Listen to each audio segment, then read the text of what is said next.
Welcome to the GPLama YouTube channel and to 3 things to cover off in today's episode of the Digital Peloton News. Each of these could have been a video on their own, but I thought I'd cram them all together for efficiency's sake. So coming up in today's video, an update to the Varia mobile app. So if you're using one of these for audible alerts into your headphones, there's something you need to know about a recent update that literally flew under the radar. SRAM have made pairing their AXS wireless blips a little easier. We'll cover that off too here on the bench for the demonstration. And finally, a new power meter has hit the market. Campagnolo have released the HPPM power meter today. Now with a price tag of US $2,449, the HP could stand for highly priced, but apparently it's high performing. Or based on the only set of data that I've seen out of this power meter, it could also stand for something else, not as complementary to how it performs.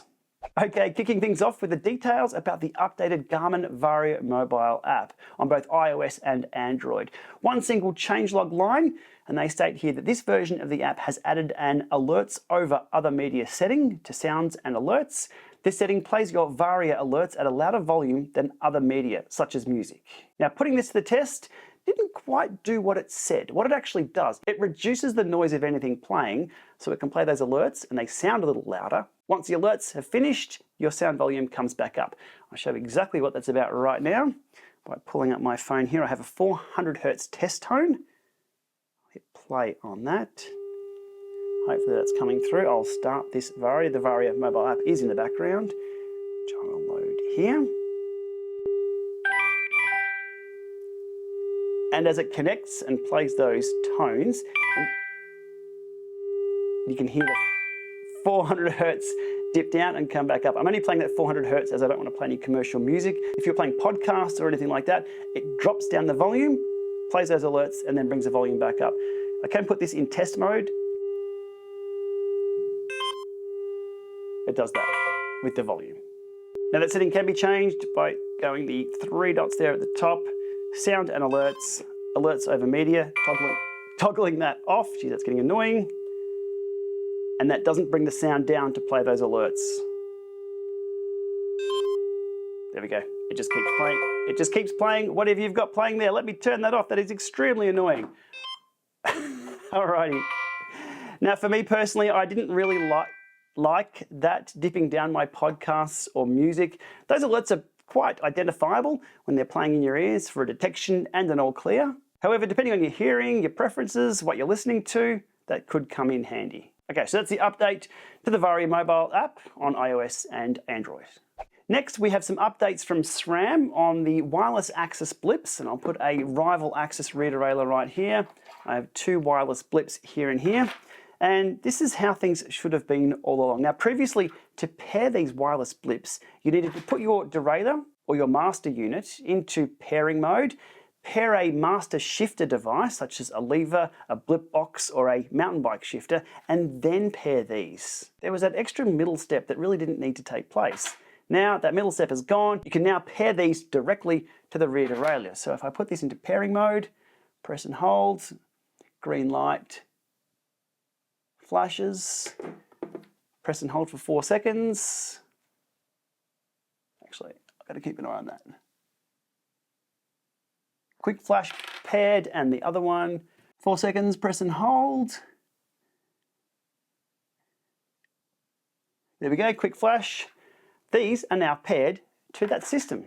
Now, do they work? I don't know, let's have a look. We'll press back on that. We have nothing yet. Going over to the app, up on screen here. We'll jump on board. We have configure controls, and I'm guessing there's no assignment for these button clicks. This is within the SRAM AXS app. Again, grab the latest app, make sure you get the latest firmware and everything. We'll get this connected. Here we go, and nothing is assigned. You can see which blip is which by pressing, and they light up. 1, 2, and 2. Lights up both. Okay, so they are working. They're just not assigned to anything. Assignment, downshift.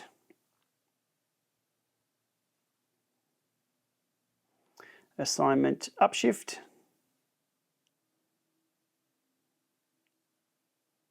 Done, done. Back. I'm not going to worry about the double press, but job done. Simple, straightforward, and great for those probably time trial bikes or any other creative solution where you want maybe just a one buy with just these to change gears. Alrighty, now onto a closer look at a product we've all been expecting to see from Campagnolo for quite some time, and that is their power meter solution. Finally releasing the HPPM this week to their super record lineup, Campagnolo have chosen to go for a spider-based power meter design similar to that we see on SRM, Quark, and Power to Max.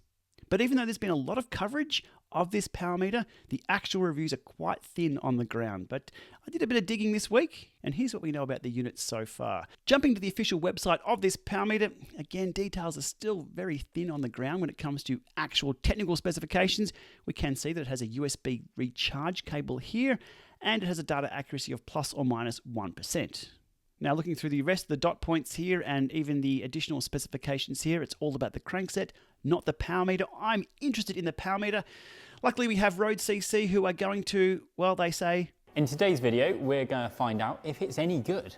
Now they then spend the next 9 minutes not actually testing the power meter, so we don't actually know if it's any good from their review. Hopefully, given they've got the power meter in hand, we'll see some data from them soon. Now, breaking from the mold, Maria over at Cycling Weekly has had some hands-on and did publish some power data from this power meter. If I sound a little frustrated, it's because I am. I read way too many articles that just simply skimmed through the spec sheet and gave us nothing on this power meter. So hats off to Maria. Scrolling through the article here, look, let's be honest, that's not a pretty looking crank in my books, but each to their own. A lot of information here on the power meter introduction, details, etc., etc. I will pull up here on the battery life specification. I did read in a few articles that the press release provided by Campagnolo was quite thin. I'm guessing they skipped on the battery side of things as well, indicating here the battery life is over a month. A month of what? Riding? Sitting in the garage? We do know some power meters drain just sitting in the garage. What does that even mean? I jumped over and got the technical specs later on. I'll jump to that in a moment. But is the power meter accurate? That's all I want to know. I know it's expensive. I know it's pretty ugly. I don't know the battery life. Is it accurate? So scrolling down through the article here. Definitely worth the full read if you want to get into it. Now, Amarai lists here the Garmin pedals and the Wahoo pedals were used as reference points. Some data provided here. A little bit hard to read and interpret what that is, but make no mistake on what's reported just here. On the full power averages, the discrepancies average an astonishing 15% difference between the HPPM data and the power pedal data. On the max power data, so sprints, the discrepancies were smaller at an 8.7% difference on average. Now, it is surprising to see what I would call traditional media reporting such ugly data early on, and there is some, a bit of a catch-all here saying maybe calibration could be a factor, and this couldn't be verified because the app's not ready to use. Either way, what we're seeing early on from this very, very expensive and not great-looking power meter is the data is, well, potato-like. Now, jumping back to the battery side of things, which has been reported all over the shop, like 1 month or 5 weeks or X many Ks. No, the technical specification provided by Campagnolo themselves is that the battery life is approximately 100 hours of use.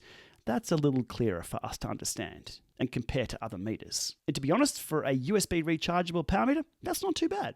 So that's what we know about the HPPM to date, and I really think Campagnolo have an uphill battle in the very, very competitive power meter market, especially at that price tag and with the data we've seen so far. So let's just hope for the sake of Campagnolo, by the time this power meter gets in the hands of others who do comprehensive power meter testing, that all the accuracy issues are ironed out. For the price tag of $2,449 US, there are spider-based power meters already on the market for around 1/10 of the price of that perform better than what we've seen here. Quite an embarrassing position to be in for the Campagnolo company. Okay, so there we are. Today's episode of the Digital Peloton News covering off updates to the Varia mobile app, the SRAM AXS wireless blips, and a power meter that, HPPM, hardly a performing power meter from Campagnolo. Thanks for watching.